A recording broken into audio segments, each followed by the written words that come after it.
Scholarships were a huge part of university application at my high school, and it's definitely worthwhile putting aside time to look for them in your own time as well. All you need to understand is if you're eligible, what the scholarship is, and how to apply. It's really simple. Most scholarships are easy to apply for. It's just an essay, a questionnaire, or an interview or something as such. And if you're successful, they help immensely, but you only have a chance of getting a scholarship if you apply. I mainly applied for scholarships through VTech because they have a section where you can apply for scholarships through there, where you answer a couple questions and provide some documents. And I also applied directly to universities, namely RMIT. I just went through their PDF document about each of the scholarships that they offer and are available, and I checked which ones I would most likely be eligible for, namely financial hardship scholarships or disadvantaged youth scholarships.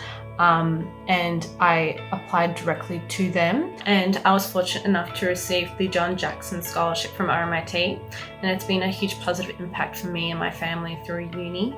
I applied for them to consider my location. Living rurally, we have less access to resources and technology to further our knowledge. For that, I simply had to provide legal documentation of where I live, such as my driver's license, so that was pretty straightforward. I also applied as a low-income student, which recorded me as being a student whose parents or guardian had a low income, resulting in an impact on my ability to study and achieve my best results at high school.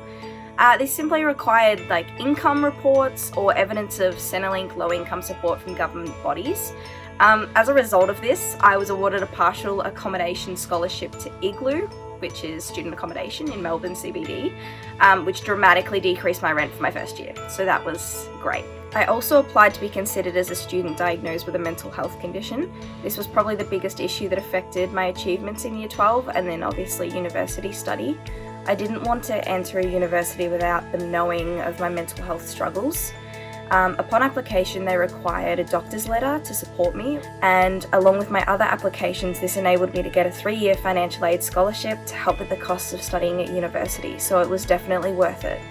My piece of advice is to look into all scholarships. For who you are, what you study. I know there was a lot that were for women in different industries, so that was definitely something that I looked at. You may be eligible for financial aid from other government bodies as well, so definitely check that out.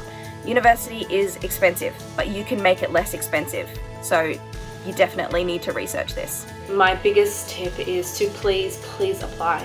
Never assume that you're not eligible. It's a massive misconception that scholarships are only given to people with high academic records. It's not true. There's so much diversity with scholarships, and it's so worth it to apply for scholarship applications. I know it's hard being in year 12 and you're always thinking short term with the next SAC and the next exam, but putting in the effort and the hard work to actually apply for your scholarship application really does make a huge difference in your life after high school. So please apply. You never know what you're going to get, and you never will know if you don't apply.